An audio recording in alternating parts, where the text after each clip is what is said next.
en immenses tableaux d'Arcimboldo, baignade à l'escalette ou cueillette de légumes dans le potager ordonnancé au creux du vallon par M. Cauvière, le patron bonhomme du café de l'Ormeau, toujours en maillot de corps et une gauloise sans filtre au bec. Anne leur demande de se calmer, de ne pas importuner leur père. Il a droit aussi à des vacances. Pourtant, elle seule n'est pas dupe et s'inquiète.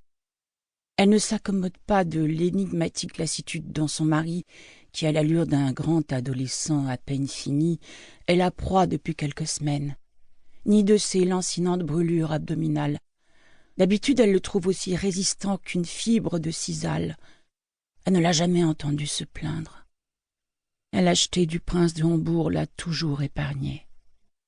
Elle l'a vu jouer le Cid à Avignon, avec une jambe plâtrée et les ligaments des genoux rompus, après une chute de 2,50 m lors d'une répétition. Raisonner ses douleurs tout au long du spectacle, faire bonne figure, venger son père et implorer Chimène sans jamais quitter son fauteuil. Elle était là lorsque, pendant les week-ends artistiques de Suresnes, il enchaînait Hombourg et Lorenzaccio, incarnait successivement avec une égale ferveur Rodrigue, Ruy Blas ou Richard II, ne faillait jamais à son devoir, ni ne paraissait le moins du monde surmené. Elle avait admiré sa manière de galoper à bride abattue d'enfanfant la tulipe, lui qui n'était pas cavalier. Il jouait si bien, concédait Christian Jacques, que même le cheval croyait qu'il savait monter, ou sauter, sabre au poing et sourire aux lèvres, du haut d'un toit, lui qui était si peu sportif. En vérité, il l'était, mais sans le vouloir. Il le devenait à son insu, au gré des rôles, au fil de la vie et de ses exploits. Elle le sait téméraire, fougueux, indomptable, indifférent aux mots ordinaires, et marqué par une grâce dont elle veut encore croire qu'elle le protégera longtemps des orages et des tempêtes. Et voici pourtant que, marchant à l'ombre, les épaules basses, courbant son 1,83 m, plus grand encore d'être fléchi, ne se ressemble plus. Sans doute, pense-t-elle, a-t-il contracté une méchante dysenterie amibienne à Acapulco, où il vient de tourner, avec Buñuel, un film malade au titre prémonitoire, La fièvre monte à El Pao, mélo politique tiré d'un roman schématique d'Henri Castillou, où il incarne, sous un régime fasciste, un homme loyal, sensible et juste, qui défend la dignité des prisonniers dont il a la charge.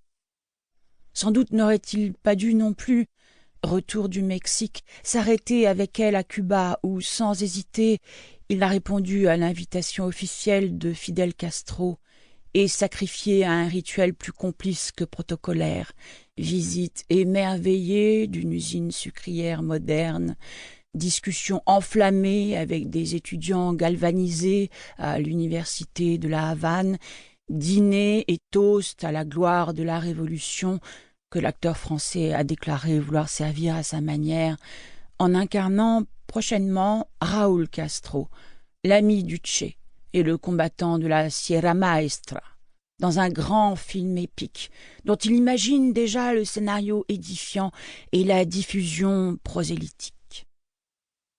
Il serait donc temps pour lui de lever le pied, de se ménager, d'entrer dans l'âge adulte.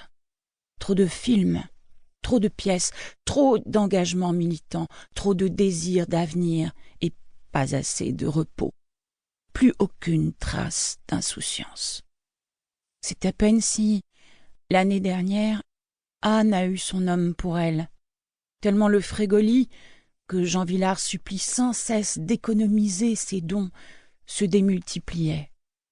Il a tourné dans La vie à deux, l'hommage à Sacha Guitry de Clément Duhour, et dans Le joueur de Claude Autant-Lara, d'après Dostoïevski.